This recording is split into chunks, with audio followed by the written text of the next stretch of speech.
আসসালামু আলাইকুম ভিউয়ার্স। তো আশা করি আপনারা সবাই ভালো আছেন এবং আমিও ভালো আছি আপনাদের দোয়ায়। তো আজকের ভিডিওতে আমি আমাদের কুঁড়েঘর দেখাবো, যে ছাদের একদম উপরে কুঁড়েঘর। যেমন এই যে এটা ফুল আপনার বাঁশ দিয়ে বানানো হয়েছে।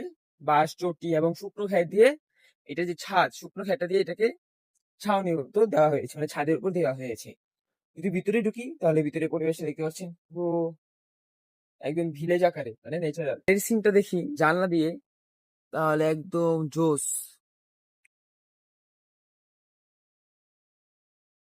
গাছপালা, নেচার, মানে একদম একদম অনেক সুন্দর। তো আমরা আমাদের ছাদের করে করে এখানে আমরা রান্না করবো একদিন।